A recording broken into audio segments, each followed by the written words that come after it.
होते हुए मुझे 1 साल हो गया है और सच मानिए मेरी जिंदगी ही बदल गई महाराज जी। बस एक ही प्रश्न मेरे दिल में रहता है महाराज जी, मैं आज अगर अच्छे परिवार में हूँ तो माँ भवानी की कृपा से हूँ महाराज जी। मेरी माता जी राम नाम लेती हैं और मैं जब से आपको फॉलो कर रही हूँ तब से राधा राधा करती हूँ, पर दिल नहीं मानता माँ भवानी के नाम को छोड़ने का। महाराज जी मेरा रास्ता आगे का दिखाइए, मैं कैसे करूँ दोनों तीनों मार्गों पे। से आप 2-3 मार्ग क्यों समझ रहे हैं? भगवती अम्बा जो है ना, हमारी श्री जी के अंश से हैं। जितनी भी दिव्य शक्तियां सब लाडली जी के एक अंश से प्रकाशित हैं। प्रेमणासन मधुरोज्ज्वल से हृदय श्रृंगार लीला कला वैचित्री परमावधिर भगवता। जितनी भी भागवतिक शक्ति है सब लाडली जी के अंश से हैं। सबके अंशी लाडली जी हैं। तो जगदम्बा कृपा किए तो राधा राधा नाम में प्रीति, राधा राधा नाम जपने का मन हो रहा है। राधा नाम तो ऐसा है कि भगवान श्री हरि भी जपते हैं, हरि रसना राधा राधा रट। तो मुझे लगता है जब हम किसी देवी शक्ति की आराधना करते हैं तो हमको उसका फल मिलता है। तो हमें तो लगता है कि आपको फल मिल रहा है, जो सत्संग सुनने को मिल रहा है, जो आप राधा नाम में प्रीति कर रहे हैं। इसमें ये संशय नहीं करना चाहिए कि मैं अम्बा जी को छोड़ रही हूँ क्या, या राम जी को छोड़, ऐसा नहीं। जैसे अपने भी पूर्व में भगवान शिव और माता जी के उपासक थे, उन्होंने कृपा करके इधर भेजा और हमारे हृदय में वृंदावन की प्रति आसक्ति, प्रिया प्रीतम की भक्ति। तो ये हम उनकी सेवा का कृपा प्रसाद कि वो जगत गुरु भगवान शंकर हमको इस मार्ग में लगाया। तो अगर हम सद्भावना से सोचें तो तत्व तो एक ही है, 10-20 तत्व तो है नहीं, भगवान तो एक ही है। वो प्रेरित करके अब इस नाम रूप में लगा रहा है, तो मुझे संशय नहीं होना चाहिए। अगर दुविधा और संशय बना रहेगा तो अशांति हो जाएगी हृदय में। तो दुविधा संशय ये बड़े बड़ों को गिरा देता है, संशय नहीं करना। जैसे भगवान शिव ने जब भगवान राम जी को देखा कि हे खग हे मृग हे मधुकर श्रेणी तुम देखी सीता मृग नैनी, ऐसा पूछ रहे, पर भगवान शिव ने प्रणाम किया, जय सच्चिदानंद परम धाम की जय हो। तो अंबाजी को लगा कि अगर ये सच्चिदानंद है तो वृक्षों से क्यों पूछ रहे हैं, खगमृग से क्यों पूछ रहे हैं कि मेरी सियाजू को देखा है क्या? वो तो जैसे सर्वज्ञ भगवान शिव ऐसे सच्चिदानंद राम जी हैं, पूछ क्यों रहे हैं? वो अगर सर्वज्ञ नहीं है तो भगवान शिव ने प्रणाम क्यों किया? अस संशय मन भयउ अपारा, बार बार उस सोच पर वो संशय, उसका परिणाम ये हुआ कि भगवान शिव ने समझाया। एक तो प्राणपति हैं और जगत गुरु हैं, फिर भी संशय निवृत्त नहीं हुआ तो कहा जाओ परीक्षा ले लो, जाके तुम्हारा संशय रखना ठीक नहीं, परीक्षा ले लो। तो भगवती जी ने सोचा कि सीता जी की खोज कर रहे हैं, अगर मैं सीता जी का रूप रख लूं तो एकदम कहेंगे हाँ सीते मिल गई, और अगर प्रभु हैं तो जान जाएंगे। तो सीता रूप रख के ऐसे जीव झाड़ियों से प्रकट हुई। तो भगवान राम ने कहा, चक्रवर्ती सम्राट महाराज दशरथ के पुत्र राम, हे अम्बा तुम्हें प्रणाम कर। वो तो कांप गई एक दृष्टि में सीधे, ये नहीं कहा कि सीता मिल गई, उन्होंने कहा हे अम्बा, और भगवान शिव को छोड़कर आप अकेली इस रूप में, वो कांप गई।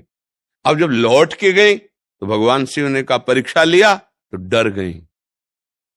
अब संशय से झूठ प्रकट हो गया, उन्होंने झूठ कह दिया, कछु न परीक्षा लीन गोसाई, मैंने कोई परीक्षा नहीं ली।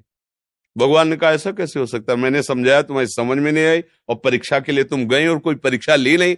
तब देखो शंकर धरि ध्याना, सती जो चरित कीन सब जाना, तो शिव संकल्प कीन मन माही, यही तन भेंट सती। अब देखो अंततो गत्वा भगवती सती जी को अपने पिता की यज्ञ में जाकर शरीर को स्वाहा करना पड़ा। तो हमें लगता है कि हमें अपने गुरु मार्ग पर, अपने परमार्थ पर ज्यादा संशय टिकाना नहीं चाहिए। संशय हो सकता है, हमको उसको तुरंत निराकरण करना चाहिए। अगर संशय बना रहा तो उसका मतलब है फिर आगे चलकर हमें गिरना पड़ेगा। संशयात्मा विनश्यति, फिर वो हमारा कुछ न कुछ गड़बड़ करेगा। तो अपने को संतवाणी, गुरुवाणी, इसके अनुसार अपने हृदय को जल्दी से जल्दी एक निर्णय पर पहुंचा लेना चाहिए, संशय नहीं रखना चाहिए। तो हमारी राय तो ये है कि जब हम प्रभु की आराधना करते हैं तो हमको जहां चाहते हैं वहां पहुंचा देते हैं। वही गुरु रूप से मिलते हैं और वही हमको इष्ट रूप से मिलते हैं, तो वही प्रेरणा करते हैं, वही मार्ग दे देते हैं। मुरारी लाल जी महाराष्ट्र से। गुरुदेव आपके चरणों में कोटि कोटि प्रणाम। गुरुदेव, भक्तनामावली में एक लाइन आता है, तानसेन अकबर करमेती मीरा करमा भाई। महाराज जी, तो अकबर जी को यहाँ भक्त बताया गया। महाराज जी मुझे समझ नहीं आता बात इसका ये क्या है तात्पर्य है। कि कोई कैसे भी आचरण वाला हो, यदि वो महापुरुषों के चरणों का आश्रय ले लेता है, तो भगवान ने कहा अपिचेसु दुराचारो भजते माम अनन्य भाग साधुरेव समंतव्या सम्यक व्यवसिता। ऐसा पहले दुराचारी रहा, पर अब उसने निश्चय कर लिया कि भगवान के सिवा अब हमारा कोई नहीं जो उद्धार कर सके, तो भगवान कहते मैं उसे साधु बना देता हूं। तो श्री स्वामी हरिदास जी महाराज ललिता सखी के अवतार है। अकबर उनके दर्शन किए आकर के। अकबर बड़े बड़े संतों से मिला, संतों का आदर करता था। एक राजपद पर होते हुए उसने कुछ ऐसी जो रजोगुणी क्रियाएं होती, पर उसके अंदर एक गुण था। संतों का स्वभाव हंस जैसा होता है। जैसे पानी और दूध मिला के रख दो तो हंस पानी छोड़ दे, वो केवल हंस ही कर सकता है, दूसरा नहीं। दूध में पानी मिला दो तो हंस का कार्य है कि वो दूध पी लेगा और पानी छोड़ देगा। तो हमारे जो संत महापुरुष जिन्होंने नामावली लिखी, तो उन्होंने देखा उसमें एक महान सद्गुण, हमारे भारतीय संतों का आदर करना। तुलसीदास जी, सूरदास जी, स्वामी हरिदास जी, बड़े बड़े संतों के पास जाना या उनको बुलाना और उनको भागवती का आदर करना, इसलिए उसका भी नाम भक्त नामावली में, क्योंकि भगवत रसिक जी के परम आचार्य श्री स्वामी हरिदास जी हैं। वो स्वामी जी के दर्शन करने आया, संतों के पास बैठता था, बड़े बड़े संतों की सभाएं अपने दरबार में लगाता था। इसलिए उसको एक सद्गुण, संतों के चरणों के प्रति नमन होना, साधु समागम करना। तो साधु जैसे लोहिया गड़ासा है और वो पशुओं को काटता है, उसमें कोई सद्गुण नहीं, कोई पूज्य नहीं, पर पारस से छू जाए तो सोना बन जाएगा। वो पारस ये नहीं देखेगी कि इससे सत्कर्म किया हुआ लोहा है या असत्कर्म किया हुआ लोहा है, उसका गुण है छूते ही उसे सोना बना देना। ऐसे साधु समागम, जो संत समागम है, उसका फल है भगवान की प्राप्ति करा देना। बड़े भाग पाइब सत्संगा, बिना प्रयास होई भवभंगा। तो एक कसाई के घर का गड़ासा रहा है या पंडित जी के घर की हवन स्थली रही है, पारस नहीं देखती, दोनों को छूते। सूरदास जी ने लिखा है, पारस गुण अवगुण नहीं चितवत, कंचन करत खरो, प्रभु जी मेरे अवगुण चित न धरो। कोई कितना भी अवगुणी हो, यदि वो संतों का आदर करने लगा और संत समागम करने लगा, तो निश्चित भगवान उसको प्राप्त होते हैं, भगवान की प्रसन्नता प्राप्त होती। बहुत से ऐसे महापुरुषों के नाम आते हैं जो पहले सही आचरणों में नहीं थे, बाद में साधु समागम से वो महात्मा बन गए, वो संत बन गए, तो उसी पद्धति में उसका नाम लिया जाता है। श्यामा दासी जी नागपुर से। राधे राधे श्री। गुरुदेव भगवान आपके चरणों में कोटि कोटि प्रणाम।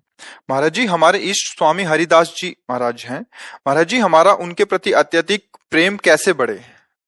नाम जप, कुंज विहारी श्री हरिदास, कुंज विहारी श्री हरिदास, आसक्ति हो जाएगी। जिभ्या से निरंतर रटो, जो स्वामी जी के परिकर रटते हैं, श्यामा प्यारी कुंज विहारी श्री हरिदास दुलारी, श्यामा प्यारी कुंज विहारी श्री हरिदास, कुंज विहारी श्री हरिदास, प्रेम ही प्रेम हृदय में हो जाएगा। गलत आचरण न होने पावे, सात्विक भोजन हो और संत समागम हो, नाम जप हो, बस हो गया, इतने भी बेड़ा पार हो जाएगा, देख लेना। संजीव जी न्यूजीलैंड से। गुरुदेव आपके चरणों में अनंत कोटि दंडवत प्रणाम। सदगुरुदेव भगवान, विदेश में जहाज से थोड़ा सा यमुना जल ले जा सकते हैं क्या। थोड़ा सा नहीं, जितना ले जा सकते उतना ले जाओ, और जब आप कमी होने लगे तो उसमें निर्मल जल मिला दो। हम लोग बार बार तो यहाँ आ नहीं सकते, ना दूर हो ना, तो हम तो प्रार्थना करेंगे कि राधा कुंड का, मानसरोवर का, मानसी गंगा का एक शीशी में वो भी ले जाओ। ये हमारे ब्रज का जो जल है, इसकी समानता त्रिभुवन में कोई तीर्थ नहीं कर सकता, क्योंकि साक्षात प्रियालाल इन कुंडों में खेले हैं और बड़े बड़े महाभागवतों का इसमें चरणामृत है कुंडों में। तो कुंडों का जल ले जाओ, यमुना जी का जल ले जाओ, जहां कब होने लगे तो उसमें और पानी मिला लो, जब ऐसा लगे कि अब चलना है तो आ जाओ, फिर ले जाओ। तो वहां रहते हुए भी आपको अधूरा जीवन नहीं लगेगा। रोज इधर का अमृत जल आचमन करो, रज लगाओ, और इधर का चिंतन करो, नाम जप करो, तो दूर देश में रहते हुए भी आप यहाँ ही वास कर रहे हैं। सब कोई बराबर थोड़ी यहाँ वास कर सकता है, तो सबको फल कैसे मिलेगा? वही वो जो वास करने वाले को फल मिल रहा है, वही फल सबको कैसे मिलेगा? क्योंकि सबको यहाँ रह भी नहीं सकता ना, मतलब सब आज कैसे रह पाएंगे? सब कोई रह पाएगा क्या? नहीं रह पाएगा। तो कैसे रहा जाए?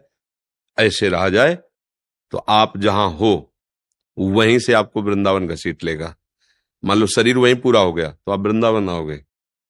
हमारा भारतीय सैनिक किसी भी देश में गया हो सरकार से प्रेरित होकर, तो आएगा कहाँ? तिरंगे में ही तो आएगा, यहीं। तो फिर हमारी अलवेली सरकार के हो, शरणागत हो, उनका आश्रय लिए हो, कहीं भी छूटे, आओगे कहाँ? सरकारी हुक्म से तुम यहीं आओगे, बाहर की नहीं। तो बस ऐसे सेवन करें। मैं वृंदावन का हूँ, अंदर से निष्ठा रखे, प्यारी जू का दास हूँ, और यहाँ का रज और चरणामृत और नाम और मंत्र उपासना, कहीं भी रहो विश्व में, सारा विश्व हमारे भगवान का ही, तो सकल भूमि गोपाल की, तामे अटक कहा, खूब नाम जप करो, ले जाओ। पर जब जल लो तो कपड़ा पात्र में ऐसे बांध करके फिर डुबो, क्योंकि कोई जीव, तो फिर वो कपड़ा ऐसे उसी में धो दिया तो जल तो आ गया। अगर कोई जीव है तो ये वृंदावन का वृंदावन में रह गया, उस मान लो उसको हम, तो समझ रहे हो? पहले पात्र में, जैसे लोटा है कोई पात्र, उसमें ऐसा महीन कपड़ा लगा दिया और ऐसे तो भर गया, ऊपर कपड़ा हटाया तो जो भी जीव जंतु है उसी में से छोड़ दिए। ये ब्रज धाम है। यहाँ का एक कीड़ा भी जो है ना, वो बहुत बड़ा महान तपस्वी है, तब यहाँ आके कीड़ा बना है। वो श्रीपाद प्रबोधानंद जी ने प्रार्थना की वृंदावन शतक में कि प्रभु मुझे कभी वृंदावन की नाली का कीड़ा बना दो, पर वृंदावन के बाहर ब्रह्मा भी मत बनाना, यहाँ को मुझे नाली का कीड़ा बना दो। उनको इतना प्रेम वृंदावन से है। तो ये सब प्रेमी जन है, यहाँ के पशु पक्षी सब। तो ज्यादा कोशिश करे कि यहाँ से कोई ऐसा जीव हमारे हाँ बाहर से आ जाए, यहाँ से ना जाए। बड़ा भाग्य है जो यहाँ का जीव बनाया करके। अनीता द्विवेदी जी। राधा वल्लभ श्री महाराज जी, आपके चरणों में दंडवत प्रणाम। गुरुदेव भगवान, नाम जब वो मंत्र जब कर रही हूँ, आपकी कृपा से 11 माला जो आपने आज्ञा किया है वो भी कर रही हूँ, परंतु गुरुदेव मुझे वो तड़प चाहिए जैसे बिन जल मीन तड़पती है। वो विरह कैसे आए, कृपा मार्गदर्शन करें। जैसे खाली स्थान पर वायु दीपक जला के रख दो, वायु रहित स्थान जहां झोंका न लगे, तो एक तार नहीं चलता एकदम ऐसे। जब भजन चलने लगेगा एक तार, उसे कहते हैं संस्कृत में अव्यावृत भजनात्। देवर्षि नारद जी ने लिखा है, अखंड स्मृति। फिर आ जाएगा इधर, छिन छिन रुदन करंत, छिन गावत आनंद भरी, छिन छिन हार हसंत, यह जो कृपा। बैठे बैठे रोना आने लगेगा एकदम, इतने दिन हुए प्रभु मिले नहीं। रोते रोते विकल हुआ देख रहा है प्रभु सामने खड़े, मस्ती आ गई, नृत्य कर रहा है, गान कर रहा है, वो एक दिव्य आ जाती है दशा। पहले ये कोशिश करो, ये माला गिनती इनकी कोई परवाह नहीं, पहले अखंड तैल धारावत भजन, निरंतर भजन चलना चाहिए। गूंज रहा है अंदर भजन, फिर आगे कुछ पूछने की जरूरत नहीं पड़ेगी, सब आ जाएगा। पहले हम भजन पर ध्यान दे, जगने से लेकर सोने तक, और जब तक मृत्यु ना हो जाए तब तक हमारा एक ही कार्य है, प्रभु का चिंतन करते हुए, भजन करते हुए कार्य व्यवहार करो। ऐसा नहीं कि व्यवहार एकदम ऐसे बैठे। ये जिनकी धारणा ना कि वो काम करने में नाम छूट जाते हैं, अभ्यास के कमजोर हैं। ठीक अभ्यास करो तो हर कार्य करते हुए भजन होगा। भजन करो निरंतर तो दशाएं आ जाएंगी। फिर एक दशा ऐसी भी आती है, कोई चाह नहीं रह जाती, न भगवान की चाह, न संसार की चाह, कोई चाह ही नहीं। जाहि न चाही कबहू कछु, कुछ चाह नहीं रहे। क्यों? जिनको ढूंढा तो मिल गए, अब वो खेल रहे। अब जो हम ढूंढने वाले तो बचे ही नहीं, तो चाहे नहीं रह गए। समझ पा रहे हो? ये खेल ऐसा है कि खोजने निकले तो जिसको खोजने निकले, जब वो मिला तो खोजने वाला गायब हो गया। अब कोई चाह ही नहीं रह गई। ब्रह्म नहीं, माया नहीं, नहीं जीव नहीं काल, अपनी सुधि ना रही, एक रहे नंदलाल बस श्याम। अब वो भगवान के साथ दिव्य लीला पात्र बन करके लीला हो रही। पहले हम भजन पर ध्यान दें कि हमारा निरंतर भजन चलने लगे, हमारे दिमाग में प्रभु के सिवा कुछ आवे ना, तब आगे की उन्नति ये आती है लक्षण। अभी तो बहुत कुछ दिमाग में है, अभी तो हम भजन कर रहे हैं, ये भी तो जाना है। हम भजन कर रहे हैं ये भी जाना है, ये भी लय हो जाएगा। केवल भजन ही भजन रह जाएगा, करता नहीं रह जाएगा। जब करता नहीं रहेगा तब ये स्फुरित होता है। अभी करता है, जब तक करता है तब तक मूढ़ता रहती है, सूक्ष्म से सूक्ष्म विमूढ़ात्मा करता हमिति। हाँ, वो जब होता आएगा, कर्ता से होता हो रहा है। आप भजन कर रहे हो रहा है, आपने किया हो रहा है, खुद आपको अनुभव होगा, क्योंकि आप हो ही नहीं कहीं, तो आपको खुद अनुभव होगा कि नहीं नहीं मेरे द्वारा कुछ नहीं हो रहा, मेरे प्रभु सब बैठे करा रहे। आपको अनुभव होगा, वाणी से नहीं, छाती में अनुभव होगा कि वो बैठा सब कर रहा है। अब दशाएं बदलेंगी। तो अभी तो देहाभिमान बैठा है, अभी तो पहले इसको रद्दी कागज करना है, देहाभिमान को। नाम जप करते रहो, सत्संग सुनते रहो, ये सब ठीक हो जाएगा। यही एक औषधि है, पर ये बहुत बड़ा बीमारी है, बहुत जन्मों से लगी है। हम चाहते महीना 2 महीना 10-20 माला जपे, फौरन भगवत साक्षात झंझट खत्म हो जाए। ऐसा ले समय लगता है। दीर्घकाल, पातंजलि जी कह रहे हैं, दीर्घकाल निरंतर सत्कार सेवितो दृढ़ भूमि। अगर दीर्घ काल तक निरंतर आदर सहित मंत्र जपा जाए, नाम जपा जाए, तो फिर हृदय दृढ़ भूमि, दृढ़ निष्ठा आ जाएगी। अब भजन की निष्ठा ही तो ये भाव आ गया, भजन से ही तो भाव की प्राप्ति। अब ये भाव आ गया, कभी रो रहा है, कभी हंस रहा है, कभी गा रहा है, कभी नाच रहा है, कभी समाधिस्थ है, कभी बाहर से विक्षिप्त सा दिखाई दे रहा है। परमानंद की बाढ़ आ जाती है। पर ये कोई विशेष भजन करने वाले पर आते हैं।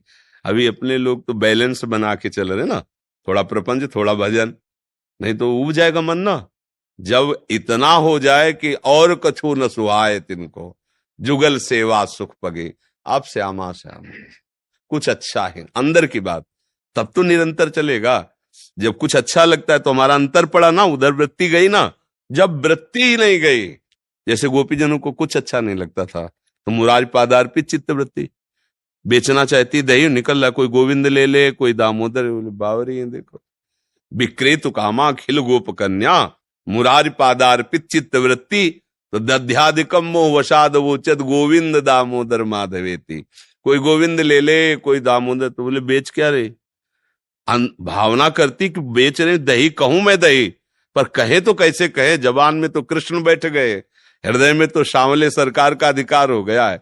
ही में न जान पर कान है कि प्राण है, प्राण भय कान में, कान भय प्राण में, ही में न जान पर कान है, तब ये स्थिति आती है। इसलिए खूब भजन करो। जी, कुछ भक्तों ने आपके श्रीमुख से नाम चाहा है। हाँ, हम तो राधा वल्लभ श्री हरिवंश जपते हैं, राधा राधा जपते हैं। आपको जो प्रिय लगे खूब नाम जप करो, कैसी भी परिस्थिति हो, भगवान की शरण में रहो, अंदर से भाव रखो, हे नाथ मैं आपके। हमने जीवन की बात बता रहे हैं, ऐसे ऐसे मन ने परिस्थितियां रची कि घबरा गए कि अब इस पर कैसे विजय पाए। और जहां प्रभु को पुकारा है, उनसे विनय किए, प्रार्थना की, गिड़गिड़ाए असलियत में। आप भी कहोगे हम भी तो पुकारते हैं, असलियत में नहीं। असलियत का मतलब होता है अब कोई रास्ता ही नहीं आपके सिवा, कोई है ही नहीं प्रभु। आर्तवाद, आप बचाए तो बचाए, नहीं तो गए, तो ऐसे बचा लिया है, ऐसे दिखाई दिया कि भगवान बचा ले। अपने लोग पुकारते हैं ना, गेम इधर बन जाए तो बन जाए, उधर से बन जाएगा, उधर बन जाए, और वो सर्वांतर्यामी, वो जानते हैं ना, वो तभी पुकार सुनते हैं जब आपकी वास्तविक बात अंदर हृदय में आ गई कि आपके सिवा कोई नहीं है। वो पुकार बिल्कुल बिल्कुल जैसे फोन मिलाया उठा लिया, ऐसा होता है।